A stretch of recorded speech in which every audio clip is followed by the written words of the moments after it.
Olá, olá, olá, olá, olá, olá, olá. Oi, aqui é o Agládio de novo e hoje a gente vai fazer um vlog sobre a imersão e a minha experiência no Japão. Então, os dois estão bem conectados, né? Então, por isso que eu pensei, bom, já que eu vou falar sobre a minha imersão, que foi no Japão, por que já não falar também sobre as minhas experiências lá, né? Então, basicamente, pro pessoal que já quer saber sobre a imersão. Não funciona direito não, tá? Não quando a língua ela é muito diferente, pelo menos. Então, quando eu fui para o Japão, eu não fui um completo incapaz, tá? Eu já sabia do básico. Eu já tinha ido para a escola de japonês por no mínimo um ano. Então, eu já tinha estudado, já estava no nível N5. Eu já tinha feito o mínimo que se esperava. O problema é que eu não esperava ter que ir para o Japão naquele momento, sabe? Eu, eu fui fazer o Enem, eu passei em praticamente tudo que tinha para passar, só que aí aconteceu uma série de coisas que falou, pô, não dá para ir para faculdade, tem que ir trabalhar no Japão.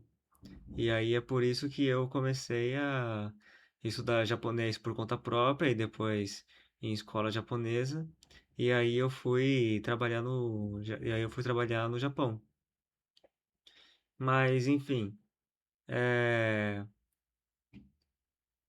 o que da imersão que é esperado que não dá certo? Bom, primeiro, você espera que é, você espera que simplesmente por estar lá, você já vai conseguir captar todas as informações por osmoses. Então, não é assim. Você não vai aprender japonês só por estar ali, só por estar no, no lugar certo, sabe? Você não vai aprender japonês só porque você tem que ir na padaria, sabe? Todo dia e ir lá comprar pão e tipo, pão é pan e blá blá blá blá blá e essa palavra é essa, tipo, quando você tá morando em algum lugar, mesmo que você não saiba as palavras certas para cada coisa, você vai ter você vai acabar tendo duas opções. Ou você usa o Google Tradutor para tudo, até para conversação você vai conseguir usar o Google Tradutor e você vai se safar muito bem das situações com isso. Ou você acaba tendo um script para tudo. Então você até aprende que maçã é ringo, que eu acho que pera é nashi, e aí você vai lá comprando as coisas. É, onde é que tá a maçã? Ringo, doko desu ka? E aí você consegue perguntar onde é que está a maçã, você consegue é, ir comprar a maçã, só que aí fica por isso. Você sempre continua num nível muito básico de japonês. Você não consegue ir para além disso. E aí tudo bem, mas ainda tem você ainda pode estudar lá dentro. Você tem o comum por correspondência. E tipo, olha, no meu caso, o comum por correspondência realmente não deu certo, porque a professora que me deram realmente não gostava de mim, sabe? Eu realmente tinha essa sensação. Então, quando eu tava lá, por exemplo, ela fez uma pergunta. Oh, pô, por acaso você tem alguma pergunta aqui sobre o Japão, sobre como as coisas são aqui, etc, etc. Daí eu fui lá e perguntei, bom, eu tô percebendo aqui que é muito difícil de achar algum japonês que, né, saiba inglês de verdade. Por acaso isso daí é algo só da região onde eu tô morando? ou é de todo japonês não saber inglês muito bem? Daí ela foi lá e falou: Ah, bom, por acaso você tem colegas brasileiros na sua fábrica? Você tem colegas que sabem o seu idioma na sua fábrica? Eu falei: Sim, sim, sim, tenho. Daí ela falou: Ah, tudo bem. Então você pode ir lá e falar com ele sobre isso. Você pode ir lá e perguntar para ele sobre isso. E tipo, daí eu fico me sentindo meio com cara de trouxa, né? Por que que a mulher foi me fazer uma pergunta do que eu tinha pra perguntar? Só pra eu fazer a pergunta? E aí, depois disso daí, ela vai lá e dá uma dessas. E, tipo, além disso, ainda tem o fato de que eu trabalhava umas 12 horas por dia, sabe? Eu fazia muita hora extra pra dedéu. Então, realmente não dá pra ficar estudando, sabe? Eu estudava só o mínimo do mínimo e isso daí não é o bastante para aprender uma língua nova. E então fica por essa, sabe? Então, o que. Então, também tem outra coisa para falar, que é o fato de que é muito fácil você viver no Japão sem você saber a língua, entende? É muito fácil, você viver no Japão sem saber japonês. Porque você tem lá, digamos que ilhas, sabe? Ilhas, comunidades, vários pontos de português, vários pontos para brasileiros. Então, você vai lá na EU, que é a Claro, de, de lá do Japão, você vai ter lá a EU português, EU para brasileiros. Você em algumas lojas vai ter um brasileiro lá atendendo. Você vai conseguir achar restaurantes, food trucks, eh, lugares assim de venda onde o dono é um brasileiro, então vai falar português. Você vai conseguir achar em algumas prefeituras pontos da própria prefeitura em que em que tem um ponto lá de brasileiros para brasileiros. Então ficam lá os brasileiros atendendo os outros brasileiros. Então fica bem assim, entende? É, com você sem precisar saber do japonês. Então, só que eu vou te falar uma coisa. Vai ter gente ouvindo tudo isso e ficando, ah, nossa, que legal! Então eu posso ir para lá sem saber de nada. Eu posso enganar o sistema, eu posso fazer fraude no sistema. Não, não dá certo. Porque porque todo esse sisteminha brasileiro, ele é uma porcaria, sabe? Então, por exemplo, o Daio.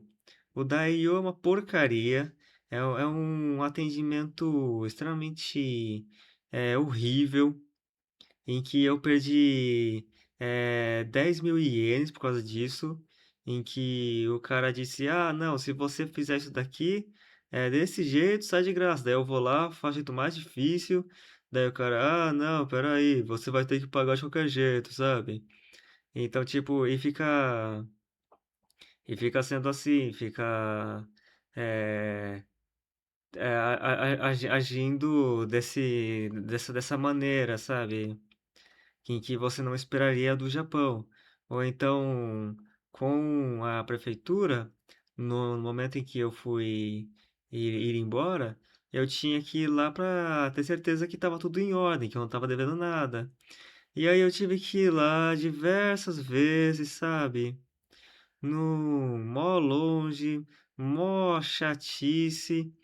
E aí quando eu acho que eu acabei com tudo, eu volto lá num dia a mais só para ter certeza se tá tudo certo. E aí me falam: "Não, espera aí, você não é assim que você faz os negócios. Ainda faltam mais uns 10, 15 passos. Você ainda vai ter que voltar aqui por mais tempo. Não te falaram isso? Te falaram que era para fazer assim? Te falaram que era para você fazer só X, Y, Z e esqueceram do ABC, foi isso?" Daí eu falando: "É, sim", tipo, mesmo assim, eh, ficava: "Ah, nossa".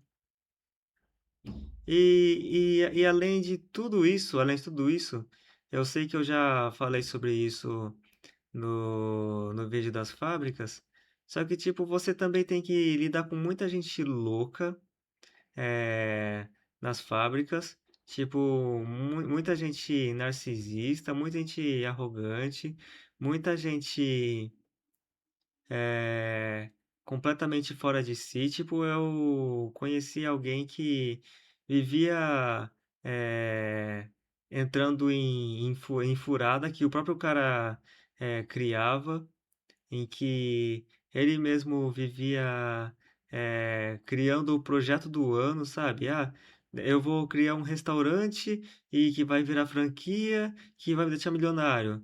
Aí não dava certo, ia à falência pô, daí depois, ah, não, eu vou fazer um food truck que vai dar certo, eu vou fazer uma franquia de food truck e aí eu vou ficar bilionário.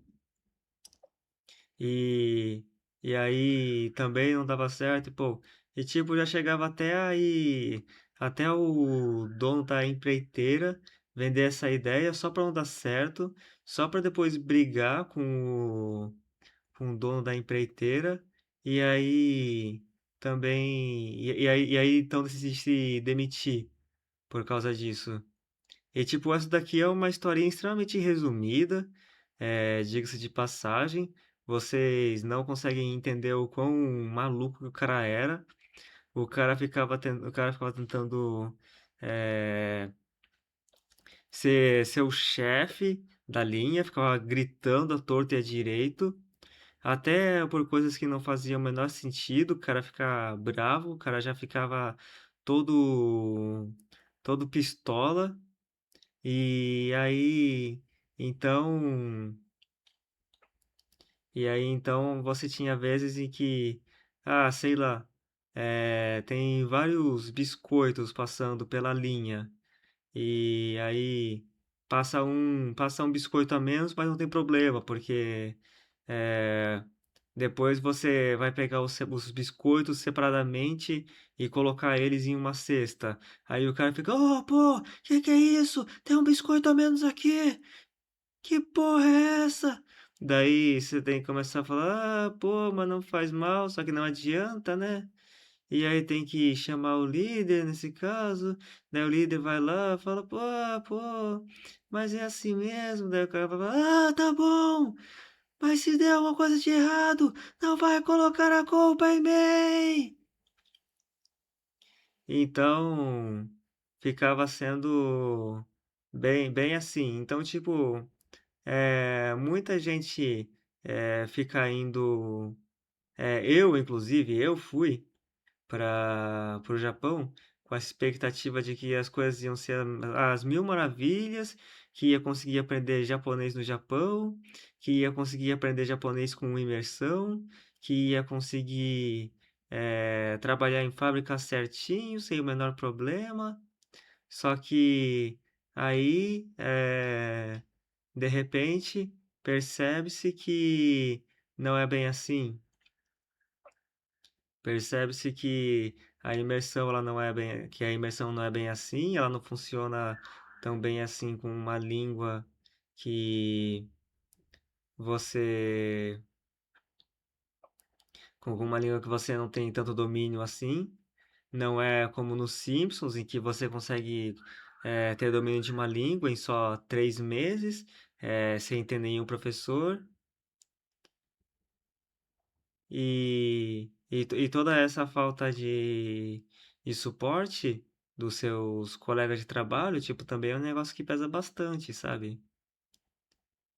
Então, nesse caso, eu já vou avisando. A melhor situação possível para você ir trabalhar no Japão é você já sabendo japonês, já sabendo no mínimo N2, só que seria melhor se fosse um N1, e se possível, é, você já conseguir já conseguir um trabalho na fábrica, um trabalho fora da fábrica, um trabalho de atendente ou de alguma coisa assim, sabe? O mais rápido possível, porque vai ser muito melhor do que qualquer trabalho, é, qualquer trabalho de fábrica, entende? Porque tem muita corrupção na fábrica. É, porque o cara que é amigo de fulano ou que é amigo de ciclano, que ele quer que ele quer que você que ele quer que as coisas sejam feitas de uma determinada maneira, e aí a coisa tem que ser feita assim. Então, por exemplo, fulano quer que seja feito em X, e aí vai lá o chefão de tudo, fala que tem que ser feito em Y, daí vai lá o líder, que ele é menos do que o chefão, ele não tem um cargo tão alto, ele fala, não, tudo bem, pode fazer em X, não precisa fazer em Y não, pode fazer em X. E aí no dia seguinte, é, a mesma coisa acontece em que o cara não quer fazer do jeito certo, quer fazer X, o chefe grandão fala que tem que fazer em Y, e isso daí vai se repetindo de novo, dia após dia. E por quê? Porque a corrupção não é uma coisa do Brasil, é uma coisa do brasileiro. Então eu via casos em que a pessoa, em que o líder, ele deixava coisas que estavam completamente fora do padrão, completamente fora da lei, digamos assim, só para sair mais cedo. Então, tipo assim, chega até a níveis absurdos. Só que se se matar a produção, e eu quero dizer, jogar a produção inteira no lixo, deixar o pessoal ir mais cedo para casa, aí eles deixam.